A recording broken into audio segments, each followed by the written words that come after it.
Vamos abrir a palavra de Deus na primeira carta de João. Damos continuidade ao estudo da primeira carta de João, capítulo 3. Vamos, pela graça de Deus, tentar caminhar do verso 11, 1 João 3:11, até o final, até o verso 24. Esse é o nosso propósito, que Deus nos dê graça para aprendermos com essa passagem. Diz assim a palavra de Deus, 1 João 3, a partir do verso 11. Porque a mensagem que ouvistes desde o princípio é esta, que nos amemos uns aos outros. Não segundo Caim, que era do maligno e assassinou a seu irmão. E por que o assassinou? Porque as suas obras eram más e as de seu irmão justas. Irmãos, não vos maravilheis se o mundo vos odeia. Nós sabemos que já passamos da morte para a vida, porque amamos os irmãos. Aquele que não ama permanece na morte. Todo aquele que odeia seu irmão é assassino. Ora, vós sabeis que todo assassino não tem a vida eterna permanente em si. Nisto conhecemos o amor em que Cristo deu a sua vida por nós e devemos dar a nossa vida pelos irmãos. Ora, aquele que possuir recursos deste mundo e vir a seu irmão padecer necessidade e fechar-lhe o coração, como pode permanecer nele o amor de Deus? Filhinhos, não amemos de palavra nem de língua, mas de fato e de verdade. E nisto conheceremos que somos da verdade, bem como perante ele tranquilizaremos o nosso coração. Pois se o nosso coração nos acusar, certamente Deus é maior do que o nosso coração e conhece todas as coisas. Amados, se o coração não nos acusar, temos confiança diante de Deus. E aquilo que pedimos dele receberemos, porque guardamos os seus mandamentos e fazemos diante dele o que lhe é agradável.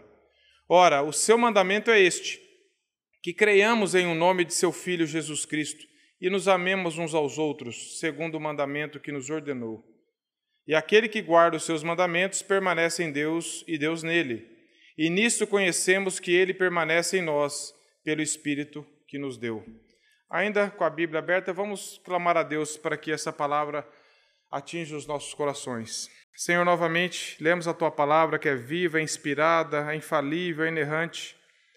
E precisamos da revelação, da iluminação do Teu Espírito nos nossos corações, para que revele essas verdades profundamente para a nossa mente, para o nosso coração, trazendo impacto e mudança em nossas mentes, em nossas vidas e em nossos afetos, Senhor. Nós possamos aprender com esse texto bíblico, Senhor, e possamos, pela Tua graça, endireitar a nossa vida de acordo com ele, Senhor. Faz isso em nossas vidas, em nome de Jesus. Amém. Meus irmãos, eu dei o título Não Amemos de Palavras, mas de Fato e de Verdade, que é o verso 18 desta passagem. Paulo está orientando isso, porque amar de palavras é mais fácil. Cantar só com palavras é mais fácil, como o pastor Marco diz. Nós cantamos Cristo é meu Senhor, Cristo é Senhor, e muitas vezes todo pecado é uma briga de senhorio, briga de vontade. Nós queremos impor a nossa vontade, queremos ser o Senhor das nossas vidas, e que Deus tenha misericórdia de nós, possamos realmente aprender um pouco mais a amar de fato e de verdade. Nós sabemos que o propósito aqui dessa carta, já falamos, só dando uma pincelada rápida, é combater os falsos mestres, os hereges que ensinavam que Jesus não veio em carne, que Jesus não tinha um corpo material, porque o corpo é mau e Jesus não poderia habitar num corpo mau, e isso tinha várias implicações. Então você pode viver do jeito que você quiser, você não precisa amar os irmãos, você não precisa se preocupar em pecado, você não precisa fazer nada, apenas vá vivendo. E João, então, aqui está combatendo esses ensinos, porque se nós não cremos que Jesus veio em carne, veio nesse corpo, viveu uma vida santa, morreu e ressuscitou, a nossa religião é vã. Se nós errarmos nisso, nós vamos errar em tudo. Nós podemos ter moralismo, moralidade, boas obras, entre aspas, mas diante de Deus não existe boas obras que não sejam feitas frutos de um coração regenerado. Então, nós vemos aqui que João vinha falando sobre isso. No começo do capítulo 3, foi o último texto, nós falamos que nós devemos agradecer a Deus pelo grande amor que Ele nos tem dado, a ponto de nos termos tornados filhos de Deus. Vimos que nós não nascemos filhos de Deus, nós nascemos filhos da ira, como Paulo fala em Efésios 2, e que pela graça de Deus, Deus nos deu o poder de sermos feitos filhos de Deus. E agora e ele comparou ali a diferença dos filhos de Deus com os filhos do diabo. Nós vimos do capítulo 3 até o verso 10, aquele que vive na prática do pecado, aquele que vive fazendo o que quer, do jeito que quer, imerso no pecado, não pode falar que é filho de Deus. Ele ainda está escravizado pela sua velha natureza, pelo pecado que habita no coração dele. Então nós vemos que o cristianismo ele é evidente. Uma das evidências de que nós nascemos de novo é a santificação. Já se diz que a santificação é o lado visível de quem foi justificado. Se você e eu cremos no Evangelho, se nós somos alcançados, começa a haver uma transformação de dentro para fora. A primeira delas é uma rejeição ao pecado, todo tipo de pecado, e uma busca pela santidade, uma busca por agradar a Deus, uma busca por fazer a vontade de Deus, que Deus mesmo vai colocando esse desejo em nós, e o Espírito Santo, que é o dínamos, ele vai operando essa capacidade, mas vai havendo essas transformações em nossa vida. E aqui nós começamos a ver, então, que no final do verso 10, na parte B, vamos ler o verso 10 para nós darmos continuidade. João está falando assim, nisso são manifestos os filhos de Deus e os filhos do diabo. Todo aquele que não pratica a justiça não procede de Deus, também aquele que não ama seu irmão. Então João começa a dar uma introdução de que uma das evidências de um verdadeiro cristianismo é a prática da justiça, é a vida de santidade e também o amor aos irmãos, que foi como Jesus resumiu os mandamentos em Mateus 22, 37. Fala que o resumo da lei é amarás o teu Deus de todo o teu coração, toda a tua força, toda a tua alma e o próximo como a ti mesmo. Um amor que é fruto do amor de Deus. O amor não nasce no meu coração, não nasce no seu coração. Ele é derramado em nosso coração pelo amor de Deus. Então, não procure dentro de você motivos e capacidade de amar. Quanto mais Deus derrama o seu amor sobre nós, mais esse amor vai vazando nos nossos relacionamentos. Então, isso é muito prático, muito sério, e eu queria trabalhar esse texto com os irmãos. E aqui no verso 11, João fala assim, porque a mensagem que ouvistes desde o princípio é esta, que nos amemos uns aos outros. Essa mensagem, ela é, como o irmão Gabriel leu, desde o Velho Testamento já havia essas ordenanças de não fazer acepção, de amar as pessoas, de demonstrar esse amor, fechando o foco aqui entre os cristãos, na família da fé. Isso cresceu muito no Novo Testamento. Jesus sempre falou de amar o próximo, de amar os irmãos, e ele sempre deu exemplo prático sobre isso, para que a gente não fique só falando. Então aqui ele está falando que a mensagem que nós ouvimos não é nova, não é alguma coisa que nasceu com João ali, embora João esteja vivendo no primeiro século, mas é uma coisa que veio desde o Evangelho, faz parte do Evangelho o amor a Deus e o amor aos irmãos, e o serviço aos irmãos. E esse amor, e ele faz uma comparação, irmãos, no verso 11, ele diz que nós amemos uns aos outros. Veja só, é essa, que nos amemos uns aos outros. Aí no verso 12 ele vai dar um exemplo de assassinato. Ele dá um exemplo negativo primeiro. Ele está falando assim, que nós amemos uns aos outros, não segundo Caim, que era do maligno e assassinou o seu irmão. E por que o assassinou? Porque as suas obras eram más e as do seu irmão justas. João está ensinando aqui os seus leitores que, para não dar ouvidos àquelas heresias de que o importante é só falar, mas de você tem que viver, você tem que expressar esse amor, e o amor não causa mal a ninguém. O amor não faz mal às pessoas. João já tinha falado no capítulo 2, verso 7, meus irmãos, dessa mesma carta. João já havia falado isso ali, ó. Amados, não vos escrevo mandamento novo, senão mandamento antigo, o qual desde o princípio tivestes. E esse mandamento antigo é a palavra que ouviste. Os leitores já tinham ouvido isso. Isso não era algo, nossa, eu não sabia que tinha que amar os irmãos, eu não sabia que esse amor cristão era parte da minha missão como Deus, como Deus nos ordenou. E nós lemos lá em João 13, 34, meus irmãos, abram no Evangelho de João, capítulo 13, é escrito pelo mesmo autor, João 13, 34. Alguns textos que vai reforçar esse assunto para nós. Novo mandamento vos dou, que vos ameis uns aos outros, assim como eu vos amei, e que também vos ameis uns aos outros. Jesus sempre, quando exige alguma coisa de nós, ao mesmo tempo que ele nos capacita, ele se dá como exemplo. Ele está falando que vos ameis uns aos outros. Como? Assim como eu vos amei, vos ameis uns aos outros também. O nosso exemplo de amor e como em todos os aspectos, é a pessoa de Cristo. E no capítulo 15 mesmo, no verso 12, adianta um pouquinho a sua folha da Bíblia aí, capítulo 15, verso 12, diz assim: o meu mandamento é este, que vos ameis uns aos outros assim como eu vos amei. Então, João está falando, como ele já tinha falado em outras partes, que o amor cristão não é opcional. Eu não posso escolher, eu vou amar quem também me ama, eu vou amar quem eu acho mais digno de amor, porque nós não enquadraríamos nesses mesmos critérios que muitas vezes nós colocamos para o nosso próximo. Então, aqui João está falando que o fato aqui não é saber se eu sou amado, é se eu amo. João está falando assim que nós amemos uns aos outros, e às vezes nós estamos muito mais preocupados se nós estamos sendo o centro do amor. Mas João está falando que o amor, primeiro, ele dá, ele oferece. Não que eu sou sendo, deixa eu ver se eu estou sendo amado. Não, ame como Cristo te amou. Tenha atitudes de amor, como Cristo te amou. Amar não é opcional, não é secundário. João está falando sobre isso porque o Evangelho não muda. A verdade acerca da pessoa de Cristo e da conduta cristã é inalterável, meus irmãos. Isso sempre existiu e sempre foi um ponto falho. Teve muitas igrejas, se não me engano, em Coríntios, que Paulo está falando para a irmã, vocês estão se devorando uns aos outros. E havia muitos problemas de divisão em várias igrejas que Paulo orientou. E pessoas que estavam brigados, ofendendo um ao outro em ira e querendo participar da ceia, ajuntando juízo sobre si. Pessoas que estavam dividindo, eu sou de Paulo, eu sou de Apolo, eu sou disso.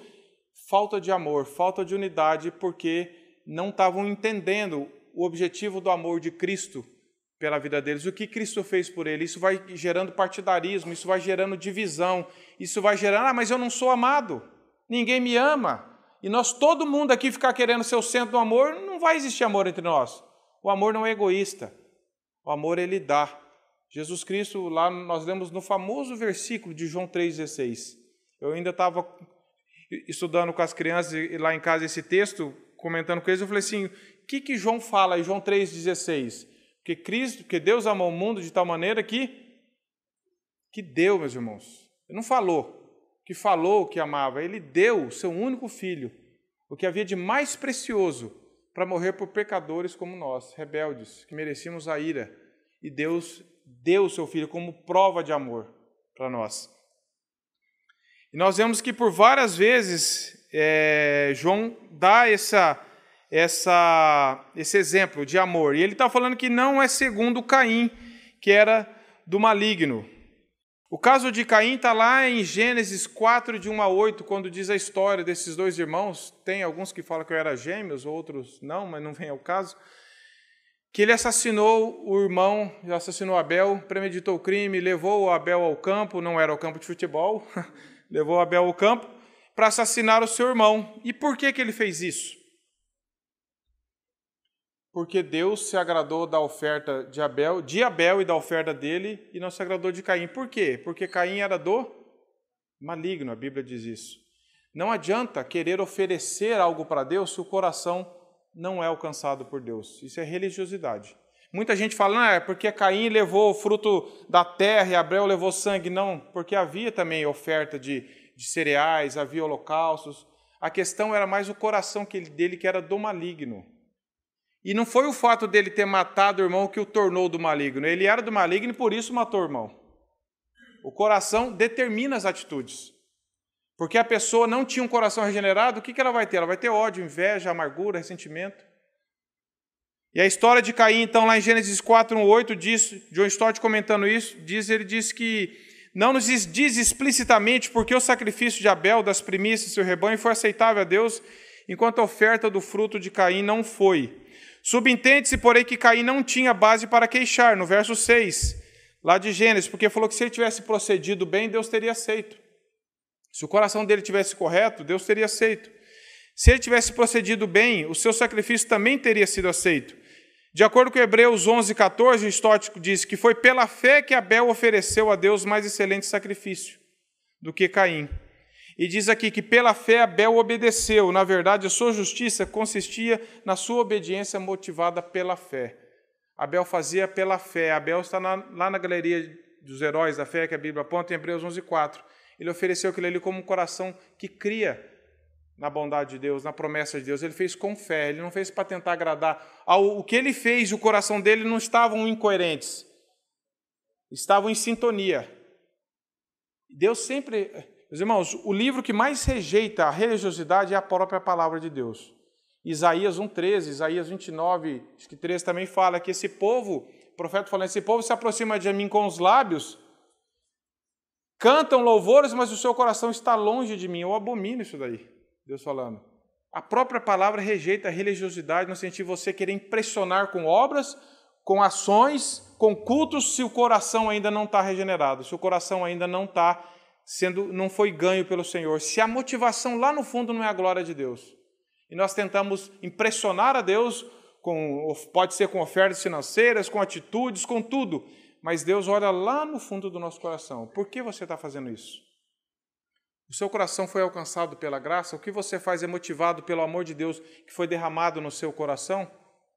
Ou você está tentando impor uma oferta para Deus, impor uma coisa para Deus aceitar, como se Ele fosse impressionado com o que você e eu podemos estar fazendo? E é estranho, meus irmãos, a princípio eu fiquei pensando muito sobre isso. Por que João fala que é para nós amarmos, depois ele fala não amar como Caim que matou, mas Caim amava Abel? Por que ele está falando assim que é para amar os irmãos, mas não é para amar igual Caim, inferência, não como Caim? Eu fiquei tentando entender esse contraste, meus irmãos, a princípio, me parece, eu pensando, Caim e Abel eram irmãos. Provavelmente, em algum momento da vida deles, alguém falou que amava um outro. Pode ser que Caim tivesse falado. Eram irmãos. A gente não vê, a gente não soube dessa outra história. Pode ser que declarações são feitas por ímpios também. Eu te amo, eu gosto de você, até alguma coisa revelar o que tem lá no fundo do coração. Porque lá no versículo 18, João fala assim, não amemos de palavras, nem de língua, mas de fato e de verdade. Pode ser, meus irmãos, eu não posso afirmar isso com certeza, mas tentando pensar sobre o assunto, pode ser que em algum momento Caim tenha falado durante essa vida deles que ele gostava do irmão dele. Fizeram algumas outras coisas juntos, mas era um amor genuíno? O amor pode fazer mal? O amor pode causar mal para alguém? A Bíblia fala sobre isso. O amor não é egoísta, não deseja o mal, não faz o mal. Tem gente que fala que Caim matou a pedrada, tem gente que fala que Caim degolou o seu irmão. A forma foi que foi um assassinato brutal. Mas, sim, não foi à distância, foi algo de um combate ali.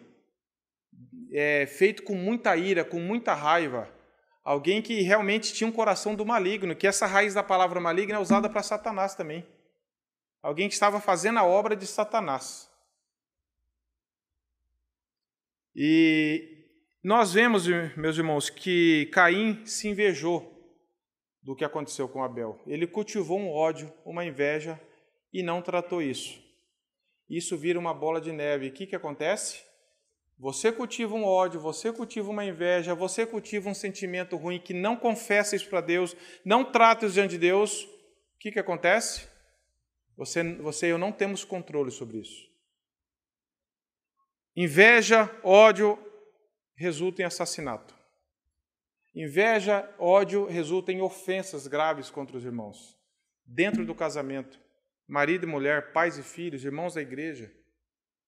Se você não trata com aquela raizinha de amargura que começa a brotar no seu coração, com aquela ira que acendeu, se você trata isso, acomoda ela no seu coração, isso não tem controle. Um pecado não confessado é um caminhão desgovernado na descida. Ele vai arrebentar com tudo. Por isso que a Bíblia diz que nós não podemos, lá em Hebreus, fala que nós não deixe brotar a raiz de amargura, porque ela brota no coração e ela atinge a muitos. Isso é muito sério. Abel provocou Caim? Nós lemos aqui que Abel fez alguma... Provocou? Não. Abel não provocou. Abel não falou assim, tá vendo, Caim, como eu sou melhor? Não fez isso. O ódio estava no coração dele. E a Bíblia diz, que nós vamos ver aqui, que o mundo é a posteridade de Caim. Mesmo que você não provoque o mundo. O fato de você estar servindo a Deus já gera ódio no mundo. O fato de você se declarar um filho de Deus, como o mundo rejeitou a Jesus, vai rejeitar aqueles que o seguem. E nós vemos aqui que por isso que João vai falar que não vos maravilheis se o mundo vos odeia. Porque o mundo é a posteridade de Caim. É a mesma raiz de maldade, de ser contrário a Deus, de ser contrário às obras de justiça, de ser contrário à vida santa, de querer resolver o problema matando, resolver o problema odiando, resolver o problema eliminando. E muitas vezes nós queremos fazer assim. Então, nós vemos que... E aqui eu quis fazer um parênteses, meus irmãos, que vocês já ouviram já pela televisão que alguma coisa, gente falando que cometeu um assassinato motivado pelo amor. Vocês já ouviram isso? Ah, fulano matou outro porque amava. Isso acontece, isso no direito chama o crime passional, geralmente. Que um mata o outro porque o amor não foi correspondido e eu amava tanto que eu matei. Mas a Bíblia diz que o amor faz mal a alguém? E muitas vezes, quantas vezes nós falamos que nós amamos os irmãos e causamos mal a eles? E aqui, meus irmãos, eu peguei uma reportagem aqui de um especializado em psicologia criminal, só para nós entendermos como que as pessoas fazem isso. Ele diz assim, é um doutrinador, um jurista criminal, Luiz Ângelo Dourado, se está numa página de direito, chama Conjure, ele diz assim, especializado em psicologia criminal, ele entende que o homicida passional é, acima de tudo, um narcisista. O que é um narcisista? Vocês sabem daquela figura mitológica? Narciso ficava se contemplando, se adorando, se amando, e contemplando numa poça d'água, ele ficou se contemplando tanto que ele caiu e morreu. Ele não admitia ter alguém acima dele, mais amado que ele, mais desejado que ele. Por isso que ele cria essa expressão, já fulano é narcisista. Fica se admirando, fica nesse amor egoísta, nesse amor idólatra de si mesmo. E ele diz assim, o homicida passional é o narcisista. Ele fala assim, ele passa a vida enamorado de si mesmo, elege a si próprio ao invés dos outros como objeto de amor. Não possui autocrítica e exige ser admirado, exaltado pelas qualidades que não tem. Não acontecendo assim, sente-se desprezado, morto, destruído, acabado. Contra isso, luta com todas as armas, podendo até matar para evitar o colapso de seu ego. Reage contra quem teve a audácia de julgá-lo uma pessoa comum, que pode ser traída, desprezada e não amada. Essa é a figura de um criminoso narcisista. Eu não fui amado, eu não fui o centro, eu não fui desejado. Alguém está na minha frente, alguém teve preferência. E o que ele faz? Se ele não sabe lidar com isso, eu vou matar a pessoa. E vou achar que vou resolver o problema. Não foi mais ou menos isso que Caim fez? Eu não fui aceito, meu irmão foi aceito. Criou uma inveja. Ele não pode ser melhor que eu. Eu não estou sendo amado, eu não fui aceito. E começou a criticar, cultivar esse narcisismo, que é um pecado. Caim era do maligno. E todo coração que não é regenerado é um narcisista. Ele acha que ele é o centro da vontade de Deus. Por isso que a gente vê tanta pregação mentirosa, tanta música colocando o homem como centro, colocando a gente como a menina dos olhos de Deus. Deus vai fazer tudo para nós. O que é isso senão um pecado, que se expressa nessa forma de você achar que você quer ser adorado, ser exaltado, ser servido sempre? Caim não admitia perder, ele não tratou corretamente com isso, porque o coração dele era um coração que amava a si mesmo. Era um coração do maligno. Abel não provocou. E aqui nós lemos que não para amar segundo Caim que assassinou seu irmão. E por que assassinou? Porque as suas obras eram más, de seu irmão justas. Abel não provocou. Meus irmãos, muitas vezes o que acende ira no nosso coração, meus irmãos, é o fato de nós vermos que o nosso coração ainda está, que tem gente que fez algo melhor. Ou que foi preterido, que teve uma preferência sobre você. E eu fico vendo até em briga de trânsito, meus irmãos. O cara rouba, você vai parar na vaga, alguém para na sua vaga. Ontem eu ainda vi uma reportagem acontecendo sobre isso. O cara, aconteceu uma coisa, o cara foi lá, desceu, brigou, chutou o retrovisor do cara, o cara matou ele. A geração de Caim, um pouco para frente, a de Lameque fala com orgulho que matou dois, um que me provocou, outro que pisou nele. Mato mesmo. E isso foi piorando. E hoje, muitas vezes, nós nos iramos com coisas muito menores. Se você não cuidar do seu coração e eu do meu, uma provocaçãozinha de nada, uma fagulha, uma vaga de trânsito. Alguém que o sinal abriu, não foi, você já acendeu uma já buzina, já xinga. Que coração é esse? Já quer desejar o mal, já blasfema, já deseja o mal para a pessoa. Pior, dentro do casamento. Às vezes nós nos ofendemos, desejamos às vezes o mal. Entre os irmãos da igreja, isso é seguir no caminho de Caim, meus irmãos. É não tratar com a ira, é não tratar com o pecado, é achar que está sempre certo. Que Deus tenha misericórdia de nós, porque Caim é comparado com o próprio Satanás em João 8,44. No Evangelho de João 8,44. Olha lá o que diz. Vós sois do diabo, que é vosso pai, e quereis satisfazer-lhes aos desejos. Ele foi homicida desde o princípio e jamais se firmou na verdade, porque nele não há verdade. Quando ele profere a mentira, fala do que é próprio, porque é mentiroso e pai da mentira. É a mesma expressão que usa para Caim. Desde o começo é maligno, homicida. Desejo de matar, de fazer o mal, de provocar o mal, de desejar o mal. E amor é o oposto de Caim. Nós não podemos falar que nós amamos se nós desejamos o mal. Nós podemos lutar contra o pecado, isso nós ainda lutamos. Mas desejar e cultivar esse desejo e achar que é certo, meus irmãos. Cristo nos deu exemplo. O mesmo texto que fala não amar como Caim, fala que é para amar como Cristo, que deu a vida dele por nós. O contraste, o exemplo nosso de amor. Então, Augusto Nicodemos mesmo, ele trata e fala que João intencionalmente traça um paralelo. Por um lado, entre Caim, que é o filho do diabo, nós vimos na passagem anterior, e Abel, que é filho de Deus. Por um lado, os falsos mestres, filhos do diabo, e os cristãos verdadeiros, filhos de Deus. Ele vem trabalhando essa ideia, por isso que ele fala de Caim, que era do maligno. E fala que a razão de Caim matar o seu irmão era porque as obras eram mal. Caim era um homem ímpio, sob domínio da carne. Consequentemente, seu sacrifício era uma abominação ao Senhor. Não tem jeito de alguém que é do maligno, que não tem um coração regenerado, agradar a Deus. Você pode dar a oferta que você quiser, fazer o culto que você quiser, fazer a oração que você quiser, mais linda. Lembra do fariseu e do publicano? Você pode fazer tudo. Se o seu coração não for regenerado, como que nós vamos agradar a Deus se nós temos um coração ainda morto em nossos delitos e pecados? Religiosidade sem coração transformado, foi isso que Caim tentou fazer. Deixa eu fazer um culto a Deus, deixa eu expressar alguma coisa. E ele aprendeu isso de alguma forma, que tinha que fazer algum culto para agradar, mas o coração dele era mau.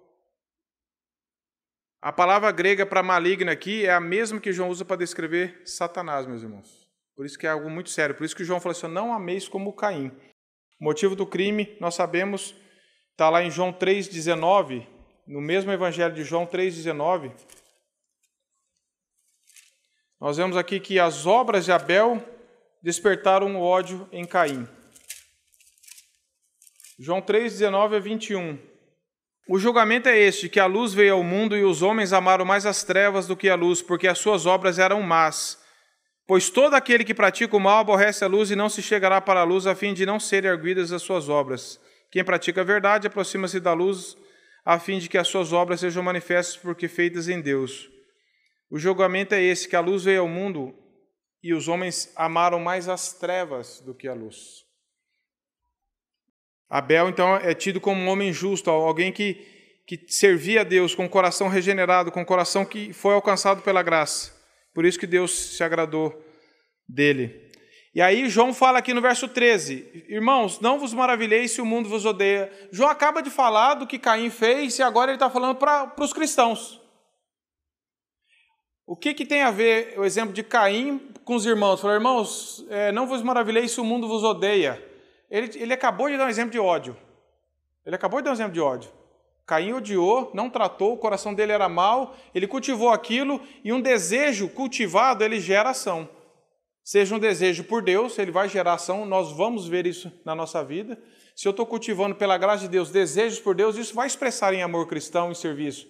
Mas se eu estou cultivando desejos pecaminosos, meus irmãos, uma hora esse desejo vai explodir. E ele vai vir através de ofensa verbal, ofensa física, seja o que tipo de for. Por isso que nós temos que tratar com pecado logo no começo. No primeiro sintoma, confesse, peça a graça de Deus para confessar os seus pecados. E eu também. Então eu falei, meus irmãos, não vos maravilheis se o mundo vos odeia. Ele está falando, irmãos, não fique surpreso, para de ficar se surpreendendo. Olha, mas eu não fiz nada para o mundo e o mundo me odeia. O que aconteceu com Caim e Abel? Quanto mais nós estivermos servindo a Deus com o coração reto, mais isso vai provocar ódio no mundo. Tem uma frase que diz assim, cuidado para que ninguém te odeie com razão. Não é um versículo, tá, irmãos? É uma frase. Mas, às vezes, nós podemos dar motivos para despertar o ódio. Muitas vezes, agindo de forma errada, provocando. Nada justifica, mas nós podemos... Agora, muitas vezes, nós vamos estar servindo a Deus. E o fato de você estar servindo a Deus, dizer não ao pecado, rejeitar uma proposta de pecado, isso é como se fosse a luz de Deus lançando sobre o pecado dos outros. As pessoas vão ficar constrangidas, agressivas e vão te culpar de você estar provocando, de você querer ser isso e aquilo. Isso pode gerar ódio, como foi com Caim. Por isso que ele está falando, irmãos, não vos maravilheis se o mundo vos odeia, que o mundo é a continuidade da malignidade de Caim, que rejeitou o próprio Cristo e não vai rejeitar aqueles que seguem a Cristo. É isso que João está falando. O mundo está cheio de ódio, o mundo é descendente de Caim. O ódio de Caim para Abel serve de explicação para nós entendermos isso então. E aqui ele dá continuidade, meus irmãos, no verso 14. Nós sabemos que passamos da morte para a vida, porque amamos os irmãos. Aquele que não ama permanece na morte. Na reunião passada de domingo, o Danilo entrou nesse assunto de Pedro, fala para nós amarmos o amor fraternal não fingido. Né? Pedro fala, sei lá, o amor fraternal não fingir que está amando. Não ser uma coisa de aparência. Não aquela coisa que eu falo assim, irmão, eu gosto tanto de você, a hora que dá as costas fala mal. Mas aquele amor de coração, que nós somos membros do mesmo corpo, somos filhos do mesmo Pai, que nos deu o exemplo máximo de amor. Então nós não temos desculpa para termos amor fingido. Nós somos capacitados por Cristo. Ele deu o exemplo, o Espírito Santo habita em nós, nós temos a palavra, nós precisamos nos voltar para a palavra. Senhor, como que eu posso obedecer ao Senhor? Me capacita a isso, a amar. E começar a amar de forma bem prática. Ele está falando, nisso nós sabemos que passamos da morte. João que está falando assim, você quer saber se você já nasceu de novo? Se você não está mais morto nos seus delitos e pecados? Uma das evidências, nós vimos outras que João falou. Mas aqui ele está falando, é o fato de você conseguir amar as pessoas como Cristo ama. Não da forma perfeita, não um amor redentor, que só Cristo pode pagar os nossos pecados. Só o amor dele podia pagar os nossos pecados. Mas nós temos que demonstrar, e faremos isso com prazer, se nós estamos entendendo como Cristo me amou. Mesmo eu não merecendo, mesmo eu sendo revoltado, mas Cristo derramou, deu o Filho dele por mim, e agora eu não posso dar meu tempo para o irmão, não posso ajudar financeiramente o irmão, não posso ouvir o irmão, não posso acompanhar, não posso fazer uma ajuda física, financeira, emocional, espiritual, porque o mundo hoje nos coloca como centro. Eu estava combatendo isso ontem em casa. Como que é difícil, às vezes você está no seu horário, de descanso, ou você senta para almoçar, ou você vai para deitar e alguém liga pedindo ajuda, meu carro estragou, aconteceu alguma coisa, você pode me ajudar? Irmão, aí o que você pensa primeiro? Puxa vida, logo agora? Ô irmão, não dá para você esperar 2 horas no sol aí não que eu vou almoçar? E às vezes a primeira coisa que a gente pensa, agora, agora, nós temos muita dificuldade de demonstrar amor, de sair do nosso trono de conforto para demonstrar amor, de servir. Né? Nós falamos, declaramos, cantamos, mas na hora que Deus coloca a provinha prática para nós, a gente ainda resmunga muito. A gente aí fala, eu penso no meu conforto, no que isso vai implicar para mim. E nós temos que demonstrar esse amor por causa de Cristo, não por causa de boas obras, mas você fala, Senhor, o Senhor fez, não dá nem para comparar o que o Senhor fez por mim. E o Senhor nos colocou no mesmo corpo, e agora nós somos irmãos. E nós temos que demonstrar esse amor. E aqui João fala, nós sabemos, então, nisso sabemos que já passamos da morte para a vida, porque amamos os irmãos. Aquele que não ama permanece na morte. Veja como João ele é bem direto. Você pode falar o que você quiser, eu posso falar o que eu quiser, que eu amo, amo, amo. Pensa isso no casamento, meus irmãos. Já contei aqui um episódio que o cara estava com 30 anos de casado e fazia 29 anos e 364 dias que não falava para a esposa que amava. Aí o pastor foi aconselhar ele. Falou, irmão, você está 30 anos de casado, irmão. Você lembra lá quando você casou que você declarou amor à sua esposa? Você nunca mais falou isso? Falou, eu não mudei de ideia. Mas não fala. Ou então não demonstra. A gente fica vivendo, mas eu já falei que amava. No casamento, um relacionamento não desenvolve sem expressões e afetos de amor. Não é só de palavras, sem expressões de amor. Pensa se eu falo lá para minha esposa ou vice-versa, eu amo, eu te amo, e nunca demonstro isso com atitudes, doando meu tempo, a minha presença, me ajuda, aconselhando, servindo, estando junto, gastando tempo junto, mas falando que ama. Ia funcionar? Não ia, irmãos. Você pode falar para a vida inteira que você ama a esposa pode falar para o marido, mas as nossas ações falam mais alto que as nossas palavras. Já tem um ditado, fala, o que você faz, fala tão alto que eu não estou escutando o que você está falando. As nossas atitudes contam. Claro que nós precisamos falar, verbalizar o nosso amor, sim, para os irmãos, para a esposa, para os filhos. Não é só fazer, mas tem que haver uma coerência entre a atitude e a palavra, entre o servir e o falar. Senão nós podemos, João está falando que nós permanecemos na morte, porque na morte é como Caim, que achou que amava, que podia ter pensado um dia que amava o irmão dele, mas que o ódio estava lá e ele quis eliminar e de fato matou o irmão dele. E João aqui está falando, nós sabemos que já passamos da morte para a vida. Depois ele diz no verso 15, todo aquele que odeia seu irmão é assassino. Ora, vós sabeis que todo assassino não tem vida eterna em si mesmo. Veja bem como que Jesus trata aqui da questão. Ele até fala que em relação ao adultério, em Mateus ele fala, aquele que olhar com a intenção impura para a mulher cometeu no coração. E aqui João está falando, aquele que odiar o seu irmão é um assassino. Não está falando aquele que matar o seu irmão a pedrada, a facada, a tiro. Não chega nem nesse ponto. Ele está falando aquele que cultiva um ódio, porque quando você odeia, você quer eliminar. Quando você odeia, para você aquela pessoa morreu. Você deseja o mal. E ele está falando, se você faz isso, você é um assassino. Talvez você, pela graça de Deus, nós nunca vamos tirar a vida de ninguém. Mas quantas vezes no seu coração e no meu nós cultivamos ódio por alguém? E vocês conhecem, eu também, infelizmente, casais que cultivam ódio uns dos outros. Não precisa nem ir longe, dentro de casa. Pai contra filho, filho contra pai. Nós vemos aí na sociedade. Mas no mundo que não conhece a Deus, isso é uma aberração contra a natureza mesmo, contra a graça comum. Mas e nós, que somos cristãos? Será que nós temos demonstrado que nós somos assassinos também? Quando João fala isso? D.A. Carson fala que os incrédulos, eles vivem numa condição que só pode ser chamada de morte mesmo, porque eles não foram regenerados. Eles não têm a vida de Deus. Mas não é o caso dos cristãos. Ele diz assim, os cristãos escaparam da morte e vivem a vida que realmente é vida. E o teste pelo qual saber se isso aconteceu é o amor aos irmãos. Comentando essa passagem. Um amor que é fruto do amor de Deus por nós. O mundo está cheio de impaciência, de ódio, de vingança.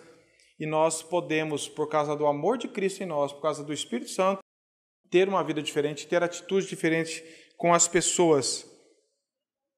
O amor aos irmãos não é fruto de iniciativa nossa, ele é fruto do Espírito. Qual é o primeiro fruto do Espírito? Amor. Se eu estou me enchendo do Espírito Santo, eu vou demonstrar o amor de Cristo para as pessoas. Se nós queremos saber a definição de amor, não vá ao dicionário, vá à cruz. Se deu, serviu. Então, nós precisamos entender que o amor é fruto do Espírito. E ele vai aparecer na minha vida se eu estiver me enchendo do Espírito Santo de Deus. Não tente falar, agora eu vou amar. Agora você vai amar de forma errada. A motivação tem que ser porque eu estou entendendo o amor de Cristo. Porque eu estou cada vez mais sendo ganho pelo amor de Cristo. Eu vou amar. Com dificuldade, sim. Vou errar, às vezes, muitas vezes nós vamos errar. Mas o desejo vai ser sempre de estar fazendo a vontade de Deus. E o verso 15 diz, todo aquele que odeia seu irmão é assassino. E ele diz que vós sabeis que todo assassino não tem a vida eterna. Se você vive cultivando o ódio na sua vida, como que você pode falar que você tem a vida eterna?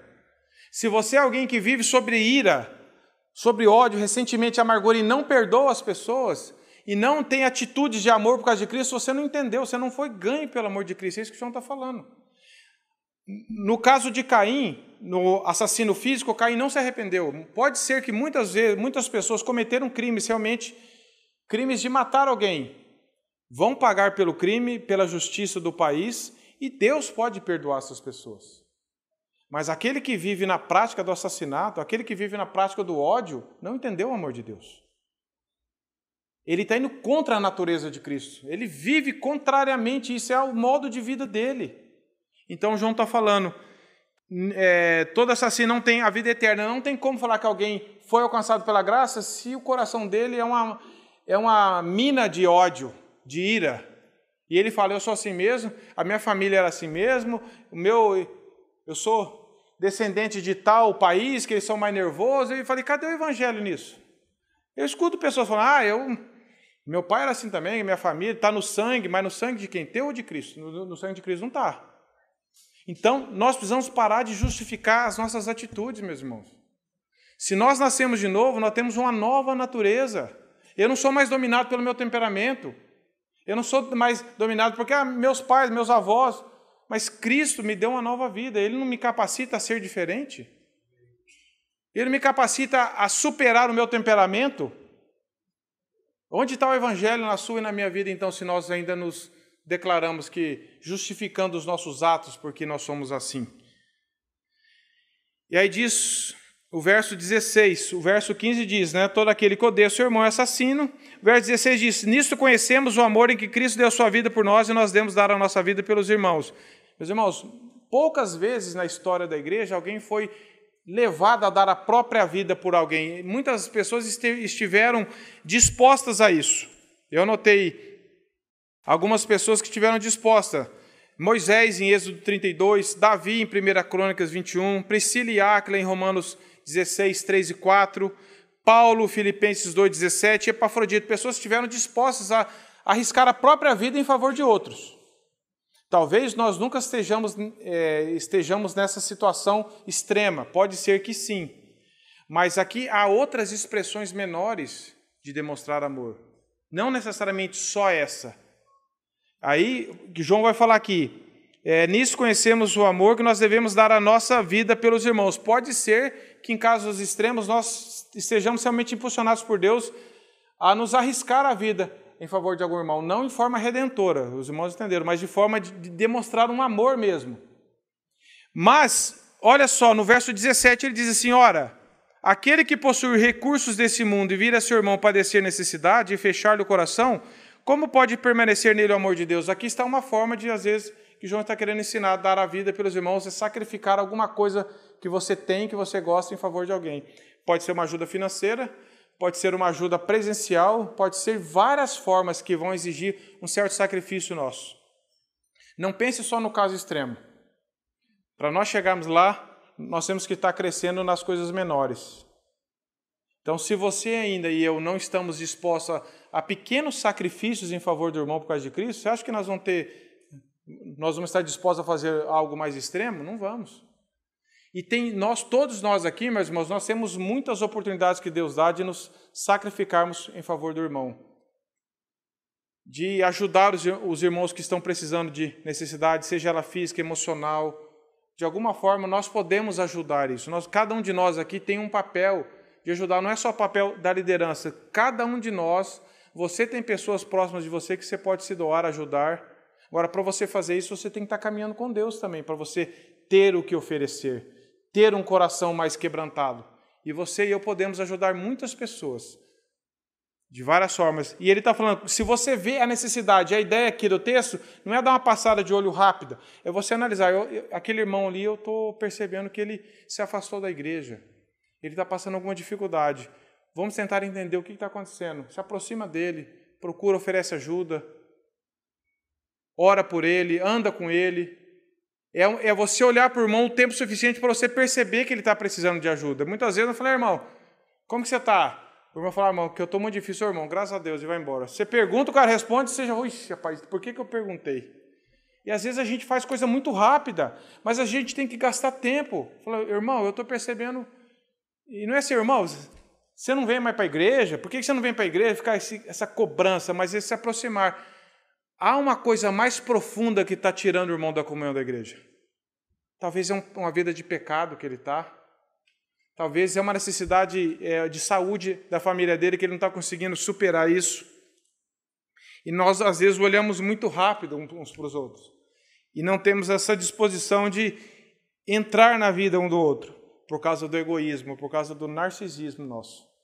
Nós queremos que todo mundo olhe para nós e atenda às nossas necessidades. Mas na vida dos outros nós passamos a olhar rápido. Mas quando é com a gente exige, mas quando é do outro a gente não quer. Então, nós precisamos aprender primeiro a dar.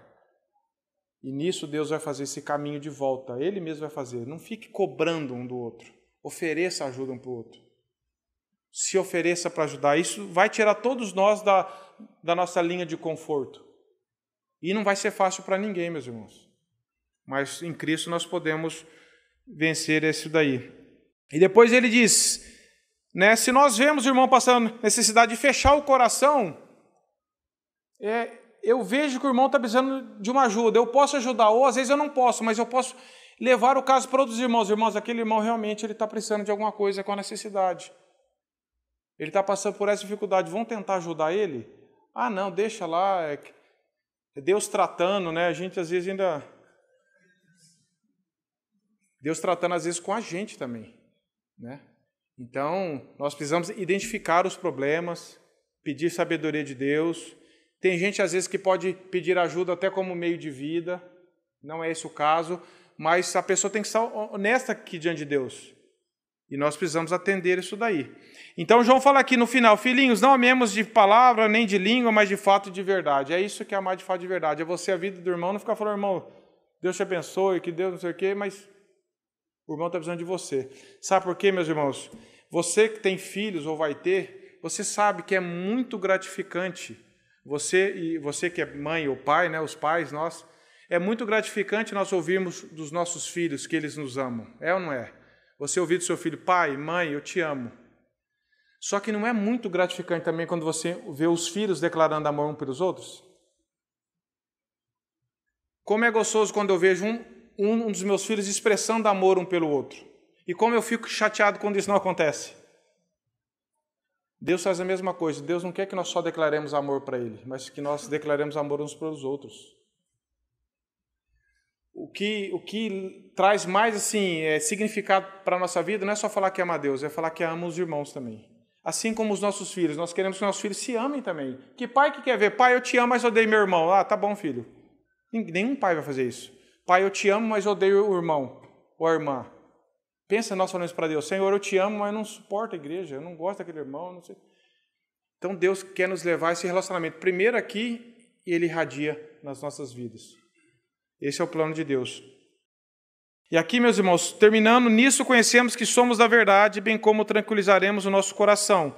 Pois se o nosso coração nos acusar, certamente Deus é maior do que o nosso coração e conhece todas as coisas. Amados, se o coração não nos acusar, tenhamos confiança diante de Deus. E aquilo que pedimos dele, receberemos, porque guardamos os seus mandamentos e fazemos diante dele o que lhe é agradável. Então aqui, João está falando, existe um tribunal no coração, no ser humano, que é o tribunal da consciência. Nós que nascemos de novo, Deus implantou em todas as pessoas uma consciência de certo e errado.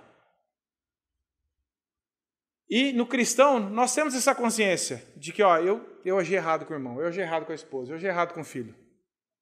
Mas a consciência não é o tribunal final. Mas Deus usa isso para nos alertar. Eu agi errado. Puxa vida, eu falei de uma forma áspera. Aí nós temos duas situações. Ou nós nos quebrantamos diante de Deus, falamos, Senhor, eu pequei. O Senhor mostrou para mim, o Senhor mostrou na minha consciência que eu estou errado. Ou eu tento ir vivendo com isso. E o que acontece? Eu posso cauterizar a consciência. O que é cauterizar a consciência? Já viu mão de lavrador? Tanto calo que ele não sente mais. E você vai errando e não arrepende. Errando e não arrepende. Daqui a pouco a consciência fica cauterizada. Fica insensível.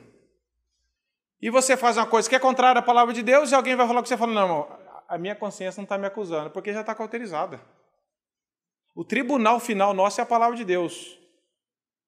Mas Deus também usa essa questão. Falar, Senhor, eu estou errado. Senhor, eu estou errado. Então, aqui está falando que se nós precisamos estar mantendo a boa consciência, Paulo fala isso em Timóteo, mantendo a boa consciência, e outros que rejeitaram a boa consciência vieram a naufragar na fé. Pessoas que foram cauterizando a mente, né? O que tem, eu também faço, e vai superando, e fica insensível à voz de Cristo, à palavra de Deus, a uma orientação de outros irmãos. Então, nós precisamos entender que, lá no fundo, o tribunal infalível que está acima de nós é a palavra de Deus. A palavra de Deus é porque Deus nos conhece plenamente. Deus nos julga e Deus nos conhece a verdade plenamente. Tem um estudo de Sproul, se vocês quiserem ler um pouco sobre essa questão aqui da consciência, eu não vou ler aqui, mas ele cita no caso aqui Martinho Lutero, já eu passo a referência. Martinho Lutero, na Dieta de Worms, ele esteve em agonia moral porque se levantou sozinho contra os líderes da igreja e dos estados. E as pessoas falaram para ele se retratar. Ou seja, para ele ir contrário ao que ele tinha falado, que ele ia permanecer firme na fé. Mas Lutero estava convicto nos seus escritos que se conformavam à palavra de Deus. E naquele momento ele diz assim, abre aspas, Lutero falando, não posso me retratar. Minha consciência está cativa à palavra de Deus e agir contra a consciência não é correto nem seguro. Então, primeira coisa, a consciência de Lutero estava amarrada na palavra. E ele sabia que aquilo lá, que Deus estava dando passo para ele fazer. Ele falou, eu não vou me retratar, porque eu estou andando de acordo com a palavra de Deus. Os danos podem vir. E esse artigo do Sproul, eu achei ele na internet, está trecho do livro Como Posso Desenvolver uma Consciência Cristã? Um livro da editora Fiel. Como posso desenvolver uma consciência cristã? Então, ele diz aqui que devemos retornar ao princípio, Sproul falando, para o cristão, a consciência não é a autoridade final em sua vida. Nós somos chamados a ter a mente de Cristo, a conhecer bem e possuir a mente e o coração treinados na verdade de Deus, para que nos momentos de pressão sejamos capazes de permanecer firmes com integridade. Então, se você fugir da palavra de Deus, sua consciência vai te enganar. Você e eu podemos cauterizar ela, podemos achar que eu estou certo porque é de tradição, de costume meu, mas nós precisamos colocar a nossa mente na palavra de Deus. E aí a nossa consciência vai estar cada dia mais sensível à palavra. E como Lutero falou, nossa consciência está amarrada na palavra de Deus. Está grudada. Não está separada, está grudada. Então aqui ele diz no final, verso 23, ora, o seu mandamento é este, que creiamos em nome de Jesus Cristo, seu Filho, e nos amemos uns aos outros, segundo o mandamento. É o resumo do mandamento. Crer em Jesus primeiro e amar. Não tente amar se você ainda não creu em Jesus. Não fique assim, agora eu vou amar. Não faça do amor um Deus. Não faça do amor um Deus. Deus é amor, mas as pessoas estão fazendo do amor um Deus. O importante é amar, o importante é amar, o importante é amar. Não, o importante é você crer em Deus. E se você e eu cremos em Deus, nós vamos amar. Com dificuldade, sim, mas o amor de Deus que é derramado em nosso coração vai nos levar a ter atitudes de amor uns pelos outros. Primeiro que ele diz, o resumo é, creia em Jesus Cristo. Por quê? Porque os hereges estavam negando Jesus. E João está falando, não, o primeiro mandamento é nós cremos em Jesus como Filho de Deus. Essa é a mensagem para mim e para você hoje, se nós ainda não cremos. Crer em Jesus como Filho de Deus.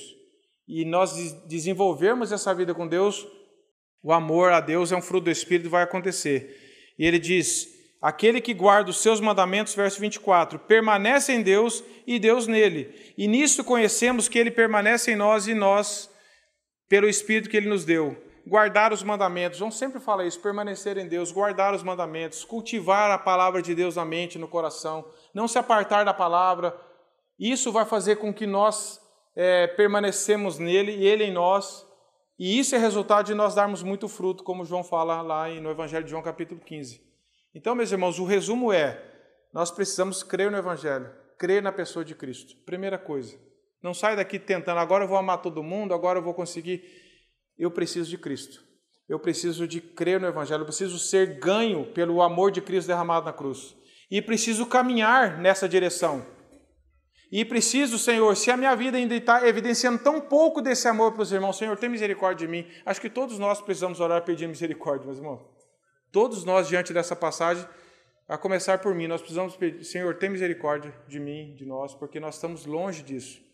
Mas nós temos tudo que Deus nos deu já para que nós possamos crescer um pouco mais nisso. Não cobrando o amor um do outro, mas dando o amor um ao outro. Que essa seja uma realidade na minha e na sua vida, meus irmãos. Crer em Jesus como Filho de Deus e amar uns aos outros por causa desse amor que Ele nos deu na pessoa de Cristo.